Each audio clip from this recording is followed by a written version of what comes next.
Super Smash Bros. For Wii U and 3DS, commonly referred to as Smash 4. Do you want to play Smash Bros. In HD, or do you want to take it on the go? The choice is yours. On the penultimate stop on our Smash tour, we'll be tackling the series' first double pack. Do these games still hold up, or should they be left in the past? And which game is the better game? Only one way to find out. 2011. Nintendo was giving their annual conference at E3, where the main focus was their upcoming entry to the 8th generation, the Wii U. Satoru Iwata eventually brought up Masahiro Sakurai during the conference and what system he would develop his next game on. He went on to say this. What Mr. Sakurai suggested then was a specific idea to make Smash Bros. For both Nintendo 3DS and Wii U. This must have been such a cool surprise for everyone that attended. This was even more surprising considering Sakurai originally said he wanted to move away from Smash after Brawl, but he came back as director. Sakurai has mentioned how the value of creating the first handheld Smash game was too good to pass by. Now, they could only give a name drop at this point because Kid Icarus Uprising was still in development and they didn't have anything to show yet, but at least people were talking about it. A year later, in June 2012, a Nintendo Direct revealed that Bandai Namco would be the developers for this installment. And a year after that, in June 2013, the world finally got to see Smash 4, tentatively titled as Super Smash Bros. For 3DS and Wii U, in an outstanding CGI trailer. I love this trailer a lot. The start of the Smash symbol transition as well as the Smash letter, giving me 6 shots of some of the major franchises in the game, seeing all of the characters be represented how they would appear on the 3DS, then transitioning to the Wii U. This is how you get people hyped to play this game. They continued to show trailers like this throughout the next year and a half to reveal fighters in the game, and it's cool to look back at these since they're so well done, and they've become an iconic part of Smash itself. Not to mention, people reacting to the character reveals in these trailers. From what I've heard, the Mega Man reveal was a pretty big moment. And I know the trailer started with Brawl, but the grandiose style of the trailer started with Smash 4. In addition to the Smash Bros. Website being updated, Sakurai posted pictures on Miiverse, the social media service Nintendo hosted during the 3DS and Wii U days. I don't think these were as exciting as the stuff on the Smash Dojo, but it would have been interesting to see the screenshots back then, just as a quick glimpse in what the game had in store. The closer the games got, the crazier the news got. Smash Bros. Won't have a story mode, there won't be unique subtitles for the games, no simultaneous launch. Nintendo will make toys to life you can use in Smash because, you know, mid-2010s. The 3DS version would receive a demo. There was even the 50 Fact Extravaganza thing that showed a bunch of new info about the Wii U version, and also all the leaks that showed a bit too much. And after all of that, both versions launched in the latter parts of 2014. Super Smash Bros. For Wii U is here. Mario and Mega Man face off. Now joined by 2 more, and boom! 6 now battling! Can I get an 8? Yes! That's 8-player chaos! Oh, that's gonna hurt! Mario makes his moves. Whoa! Stick a fork in 'em, they're done! Got a beef? Settle it in Smash! Super Smash Bros. For Wii U, rated everyone 10 and up. We finally reached Smash games that I played somewhat close to release. It's a miracle! This is normally the part where I explain the weird roundabout way I got introduced into Smash 4, but don't worry, this should be easier to follow than the previous Smash games. As I've explained previously, my introduction to the entire series was Smash Wii U. One of my friends got the game when it launched in November 2014, and I got to play it with a few of my other friends around Thanksgiving. To say I was hooked is an understatement. I don't know what it was, but once I played a few matches, something clicked. I wanted to continue to play it, but it's not like I can just play it on my friend's Wii U when I wanted. This is where Brawl comes in, my second Smash game. I talked about that game already, so I won't go far with it, but that's how I got my Smash fix initially. However, I still wanted to experience Smash 4 and all it had to offer. I didn't have to wait too long since I finally got to pick up Smash 3DS in February of 2015. Put it on this 3DS right here you guys tend to see every now and again. Then on, Smash became a part of my normal routine and I played it an extreme amount. I logged an impressive 326 hours on the thing. After I got Smash 3DS, my sister and I got Smash 64. Later that summer, I got Melee. As you can see, I wasted no time to experience the world of Smash Bros. Years later, in April 2021, I purchased a used Wii U that, to my surprise, was the Smash and Splat Wii U from 2015, the very one I was wanting for ages. Felt great to own every Smash game at that point. Maybe one day I can get physical copies of Wii U and 64, but this is good enough for now. I know I took a bit of time with this part, but considering these games are what started my interest in everything else, I think it was necessary. Anyways, let's start this thing up. We won't talk about the 3DS intro since, well, do you see an intro running? So let's talk about the Wii U intro. This isn't as special as Brawl's intro, and it's not as exciting as others in the series, but it gets the job done. Hearing this theme will always make me nostalgic, so it's hard for me to hate on it, but I can understand if people aren't big on it. Doesn't mean it's terrible, but not the best out there. The menu is what I usually hear the most complaints about when it comes to Smash 4. It's got the Melee-inspired look to it, but the organization is kinda messy. I personally think if you play the game enough, you'll learn the layout and not think twice about it. I didn't see any issues with the 3DS menu growing up, and the Wii U menu didn't bother me back then.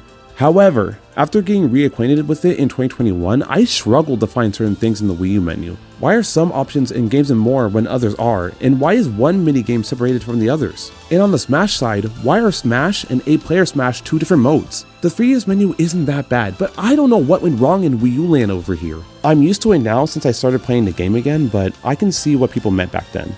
Visually speaking though, I really like the look of these menus, and the silhouettes of the roster in the back of the Wii U version is a nice touch. Speaking of the roster, Smash 4 clocks in at 51 fighters, 58 if you include DLC fighters, but we'll touch on that more later. There's an impressive newbie lineup of 21 characters, and Dr. Mario is back from Melee after getting cut last game. The only characters that were cut from Brawl are the Ice Climbers, not because of any decisions like, oh, they shouldn't be in the game. No, it's because of the 3DS version. If you have 4 different people playing Ice Climbers, that's 8 people, and the 3DS would probably burst into flames trying to do that. This is the best set of new characters yet. Little Mac is the first fighter that was originally an assist trophy. The Mega Man series was practically dead when the Blue Bomber was announced for Smash 4. The introduction of Pac-Man brought the second oldest character in Smash next to Mr. Game & Watch. The Mii's make it where Barack Obama's in the game, and so on. For some reason, you have to unlock more characters in the 3DS version than the Wii U version, but chances are you're gonna play the game enough where you're gonna unlock everyone. So it doesn't really mean much overall, but it's still a weird choice. Alright, we should probably address the stragglers in the room, shouldn't we? Starting in 2015, Smash 4 received DLC, a series first.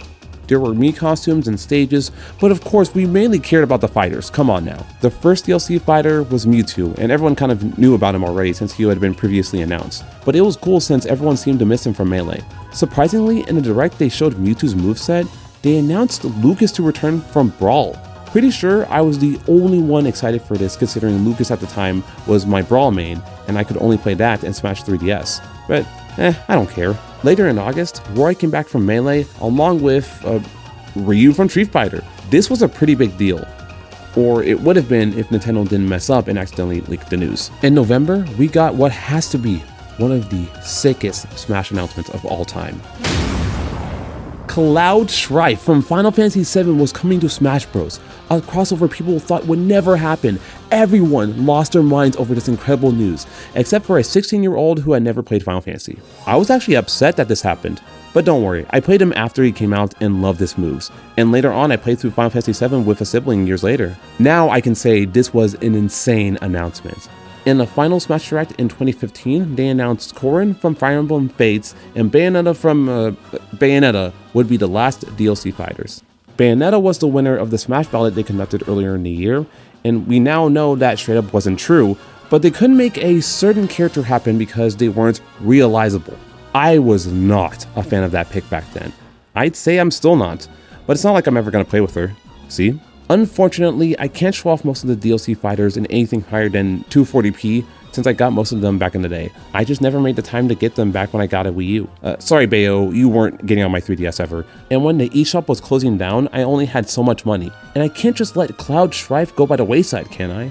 Including DLC, there are 42 stages in the 3DS version and 55 in the Wii U version. Battlefield and Final Destination are on both versions, but the rest depend on the version you're playing. Stages based on handheld experiences are on the 3DS, and home console experiences on the Wii U. A couple of the 3DS stages are some of the best in the series. Some of the stages they made for Wii U were made specifically for 8-player Smash in mind, and man, I hate some of these. Even for 8 players, these are way too big. Visually they're fantastic, sure, but they're just not fun to play on. Well, at the very least, they brought back more old stages. Playing these in a crisp 1080p is very nice. 75M gets a special treatment. I played that one in 0p. A nice little addition they made was the option to change any stage to its Omega form. Essentially, it's Final Destination form. They do slightly vary per stage, but overall, you can take the gimmicks out and play a serious match with the backdrop and music of your favorite stage. The basic controls of Smash 4 are largely the same as they were in Brawl, so we don't have to spend a lot of time on that. With a few exceptions, the vets have their old moves. The biggest difference with how the game plays comes down to a few things, like how the game is faster than Brawl, but not as fast as Melee. With this brings its own set of tech, some new and some old. Luckily, tripping is no longer a thing, hallelujah. All of this, of course, mattered in competitive play. Smash 4 tournaments had a bit to deal with this generation considering there were two versions of the game. People were playing competitively on the 3DS version before Smash Wii U was out. It's really funny looking back on it today. I started to watch competitive Smash around, I want to say 2016, and it was cool watching characters played at such a high level. I didn't watch a ton of it because I didn't feel the need to constantly watch it back then. Not to mention Smash 4 lasted like 4 years, but let's not get ahead of ourselves. Then there's custom moves, one of the biggest additions to this game no one used after a week. As a part of the collectibles you can find by playing the game, there's different custom moves every single character has. Including the standard one, everyone can have 3 different specials they can choose from. This creates a ton of new ways to play. But again, no one ever used these things. Other than that weird time at EVO 2015 where they were allowed for some reason. I completely forgot when I was recording this that there's equipment that you can attach to your fighter. There's a bunch of them that's all included to this. Moving on. They probably stopped using those moves in competitive play considering some of these are broken. So props to the developers for the painstaking work creating such a unique idea, but it wasn't meant to be. I used them a lot longer than most since they were something to play around with, but I just stopped caring at some point. One of the big selling points of Smash Wii U is 8-player Smash. Before this, if you had a bunch of friends over or you were at a party, you had to do some sort of rotation so everyone got to play. Now, more people can play a game at the same time. I very much appreciate the addition considering my new friend group when the game came out was 5 people, so it worked out perfectly. The main drawback here is that you can only play a handful of stages. And as I mentioned before, screw some of these. It can get pretty old to play on the same few stages if you have more than 4 people, especially considering the dense amount of stages already in the game, but I can't really complain when such an important mode was added to the game. 8-player Smash was made easy thanks to the controller options. You can play with the same controllers you used in Brawl, as well as the gamepad of course, the Wii U Pro Controller, and even the 3DS version. You can even play with the Smash controller if you couldn't give up like $40 for the full game. This has to be the most accessible Smash game out there. It feels like no matter where you started in Smash's 10-year span, you can quickly jump in and fit right in. It also made it very handy when someone didn't own enough GameCube or Wii controllers. I remember going between a sideways Wii mode to Smash 3DS, to a GameCube controller, even to a Wii Classic Pro controller as I tried to learn how to play the game in the least barbaric way possible. At some point, I would just pull out Smash 3DS to play the game since it was the most convenient. I would not do that today, but it made the most sense to me back then. Jumping back to the gamepad real quick, it's nice that you can play the game while being able to see everything right in front of you, but I never enjoyed playing this way. To me, the gamepad is too bulky to comfortably play in a fighting game. I'd rather just leave it to the side and switch it to the mode where it displays the fighter percentages. It's not super useful, but it's much better than me actually using it to play. 3DS and Wii U were the first games in the series to get updates. So if the game had any glitches, exploits, or characters that were way too overpowered, then they could just address it and make the game more balanced after launch. Good thing too, because some of the characters in the base game went ham. Pre-patch Diddy anyone? As you can imagine, this majorly affected competitive play, since any adjustments to top tier characters can shake up the meta. There's a reason people stopped talking about Diddy after 2015. There are 25 new items that are unveiled in Smash 4. For the sake of brevity, I'm not going to talk about every single one of them, but I wanted to mention some highlights. I always thought that S flag was funny since it gives you 1 extra stock or point if you're playing on time, but it's not even that good because, you stand there for like a good 10 seconds before you get smacked in the face because you're trying to get an extra life. Assist trophies are back and we got some new ones, so that's fun. Well, it should be unless, they inhibit your ability to play. We also got new Pokemon from Gen 6. Oddly enough, this was my introduction to Pokemon since I didn't play the games growing up. Final Smashes were improved across the board. The ones that were crazy strong in Brawl were slightly toned down, some saw tweaks that made them easier to pull off, mainly DK, and the lamer ones were changed entirely. If you guessed there's 507 songs in Smash Wii U and 3DS, no you didn't, stop lying. It's absolutely a jump from Brawl's lineup, but the Wii U version does the heavy lifting. Some of the composers from the last title lend their skills for the dual installment, but there's a new set of composers that joined in as well, and as you can expect, some outstanding tracks were made as a result.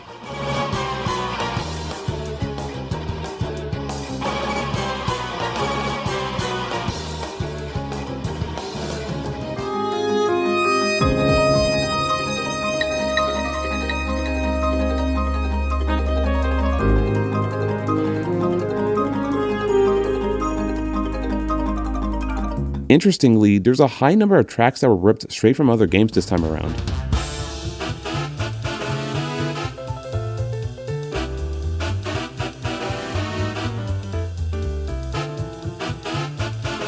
In some ways, it's kind of lame, yeah, but when songs like this are in the game, I don't mind.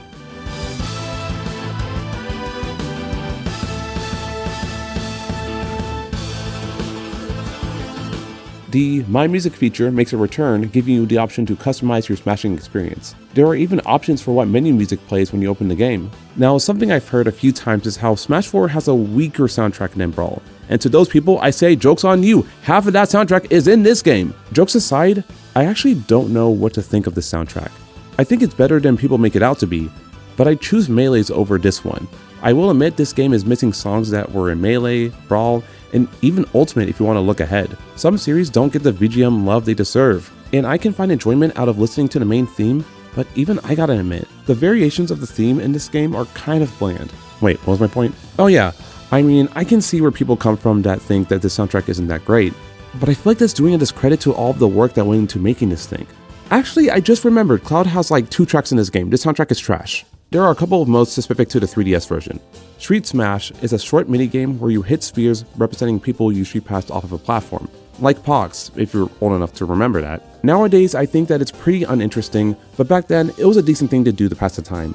The other mode, which was much more interesting, is Smash Run, a city trial-like mode where you run through a maze collecting pieces to build up your power levels while taking on hazards, challenges, and enemies, some of which are reused from Brawl. After running around for 5 minutes, there's a final test to see how well you did. It can vary from a regular match, a race, or even climbing. I wasn't a fan of this mode originally, and while it still isn't my favorite, I appreciate it a lot more now. It's interesting to have your own screen and just explore everything in the time allotted. This is a great side mode to play on the go with friends in your spare time. Which begs the question, why wasn't this on Wii U, where we got Smash Tour, which is just a Mario Party clone? Yeah, it's lame, but if you play it with the right people, it can be a decent time. Honestly, if they tweaked it a bit, Smash 4 could have been pretty fun. Even if I don't hate it like a lot of people do, it still fails in comparison to Smash Run, which is a more fulfilling experience. Smash Online is back by basic necessity to allow people to face each other from practically anywhere in the world. You know, as long as you're not using your McDonald's Wi-Fi or, God forbid, the same dial-up connection from the Brawl days. Buddy, there are better options than just AOL, please! I don't think they even do dial-up anymore! You can either play for fun, which is as casual as Smash can get, or for glory. No items, Omega stages only, you know, tournament type stuff. Fighters are matched up with something called GSP. Pretty sure that stands for gotta be some of the worst ways to implement matchmaking. Why does home run contest affect your level? Peanuts. But for real, Global Smash Power is something I always saw but never knew what it was and how it worked until, well, Ultimate. And I'll be honest, I understand it less now. At least spectator mode is more straightforward. You can watch previously played matches and bet on who you think is gonna win. Not with real money, of course, because this is Nintendo we're talking about. And conquests, not gonna lie, I don't know what this is and I don't really want to look into it, so let's move on. There are new challenges to take on, and I believe the challenges differ between 3DS and Wii U. And there's multiple hammers in a set, which makes it easier to complete certain challenges. I remember pretty much clearing the entire board in the 3DS version, and it was a fun initiative as I played hours of matches. But completing the challenge board in either version is a little more annoying since the requirements for some of them are pretty specific for no reason. As you'd expect, trophies are back once again. These are always fun to look at, from the dynamic poses to the informative yet engaging descriptions. All sorts of characters from different walks of gaming can have their moment in this museum of sorts. Speaking of which, I just found out in the Wii U version, you can look at the trophies in a trophy box which is organized by series. This is such a nice touch. And if you don't like the organized look, there's always the Horde, complete with an updated photo mode, and we wonder why the Wii U failed.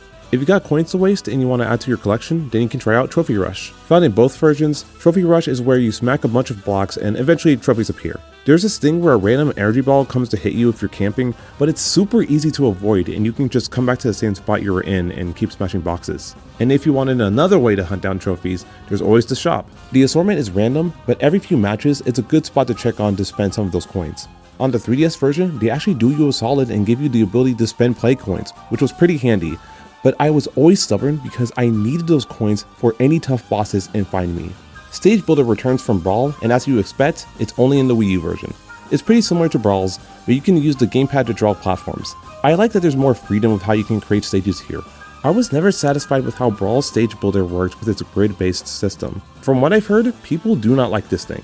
And after messing with it a bit, yeah, it's not the best, but I don't know, I still prefer this over Brawl's. But keep in mind, this is coming from someone who's not very creative. Exhibit B.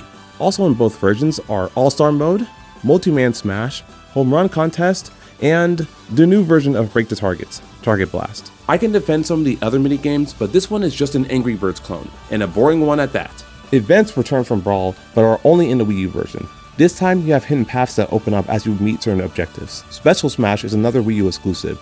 It works the same as before, but with a few new options, like the tail and rocket belt items. If you love the camera barely being tilted in Special Brawl, then I have good news for you.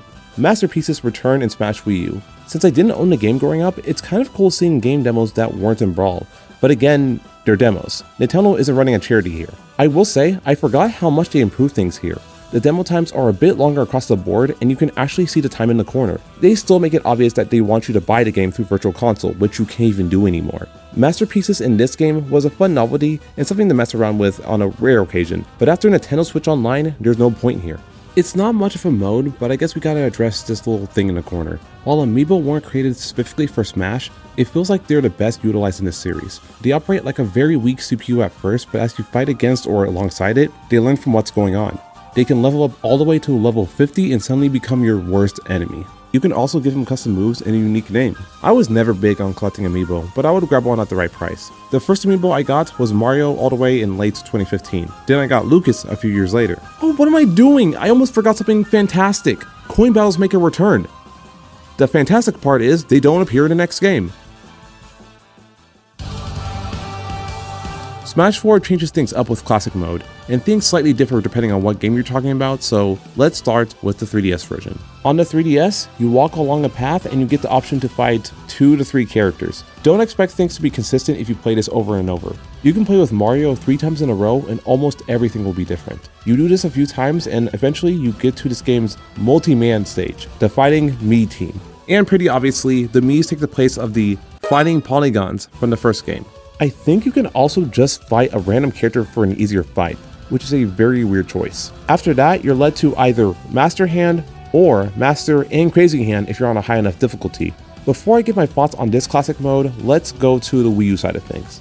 The Wii U version parallels the ability of choosing your battles by presenting a bunch of trophies on a plane representing different matches. You can drag your trophy to a cluster to initiate the fight. There's 1v1s, 8-player matches, double trouble. At some point your rival shows up. I don't know what makes them your rival. Did they call you ugly behind your back or something? After 5 battles, you take on the Fighting Mii team, and then you take on the hands, depending on your difficulty level. So let's get the obvious out of the way here. Both of these classic modes are very different from what came before. It's cool they try something new here and try to change things up from the format they've been using for 15 years. But at the same time, there's a reason they were using it for 15 years. These are regarded as the worst classic modes in the series, and understandably so. Going against random groups of people is lame, the presentation is lackluster, both games rush you if you can't make a decision fast enough. It just doesn't work. I'll be honest and say I don't mind 3DS's classic mode. I'll even say I kind of like it, but I do see the flaws behind it. And Wii U's classic mode is just boring and uninspired. I don't hate it, but the new ideas don't work.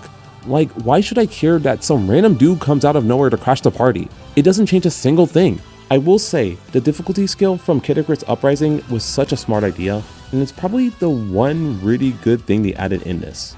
There are a couple of additions I have been intentionally leaving out, and they have to deal with the final battle. If you're on difficulty 5.1 or higher, you'll find a surprise waiting for you when you get far enough in your fight.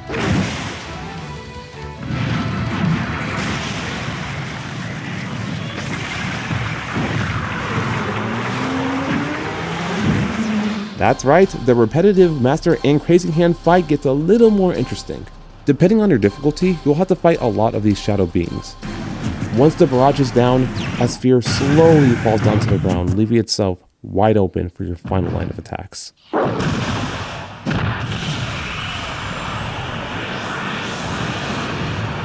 So that was a little bit tricky, right? If you thought that was hard, I was only talking about the 3DS version. The Wii U version has its own surprise.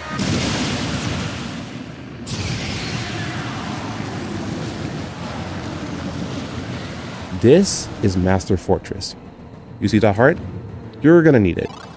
You have to traverse through these strange tunnels while these weird things try to rack up your percent. There are cores that are scattered throughout the tunnels, and you need to hit them in order to stop Master Fortress. The first time I saw this thing was when I saw someone else play Classic Mode online and was blown away. I thought I knew how Classic Mode worked from playing 4.0 difficulty on the 3DS version. I had no clue this was in the game. I even tried to get to this point on 3DS, only to come to the bitter realization that it wasn't in that version. All of this is to say, the footage you're seeing here is the first time I ever tried to fight Master Fortress. Could you tell? Much later.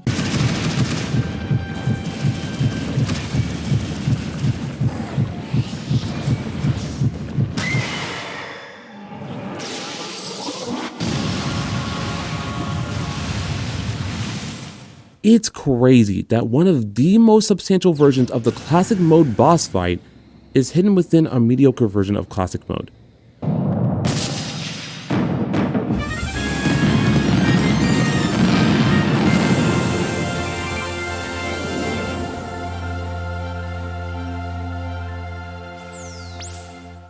And that's it.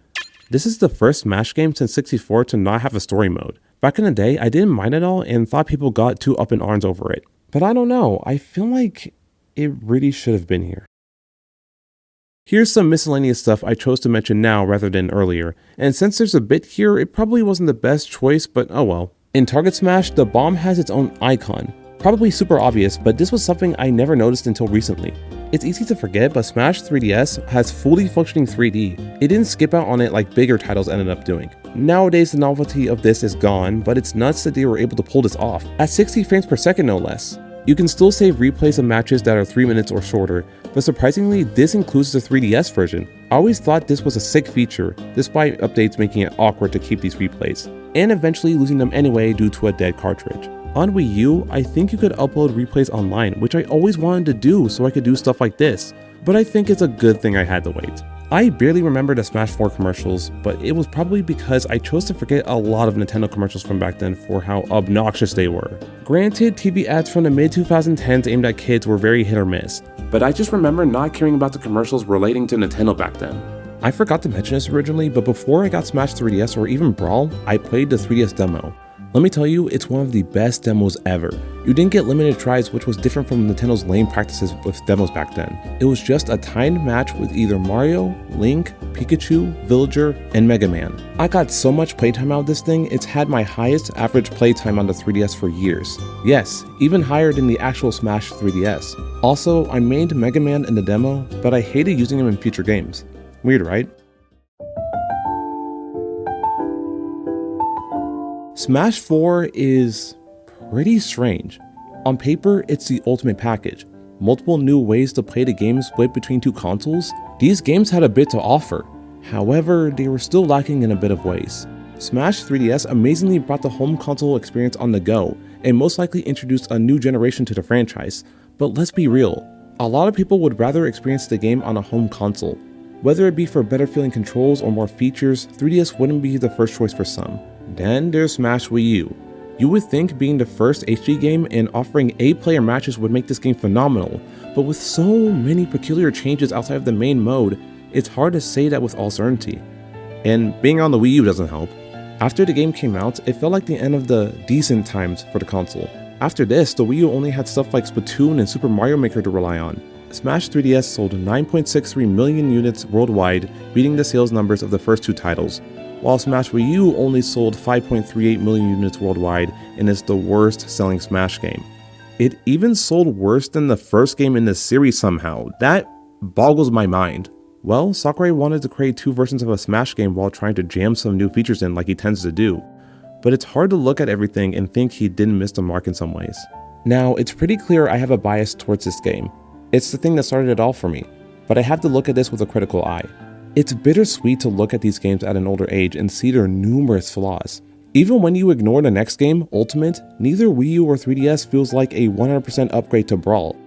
That being said, I'd be stupid if I didn't say how they do improve a number of things from before. And while a portable and home console Smash experience was an ambitious endeavor that didn't fully reach its potential, that didn't mean Smash 4 isn't still a fun experience. I'm ranking Super Smash Bros. For 3DS and Wii U second on my Smash Bros. Ranking list. I would absolutely play Smash 4 before Brawl, but it can go either way for Melee. And I just think stuff like Classic Mode is a better experience on the GameCube. But if you catch me on a good day, I would probably put this at first, but don't tell anyone. I'm grouping the games together on my list, but if you're wondering which part of Smash 4 I like more, call me crazy, but it's Smash Wii U.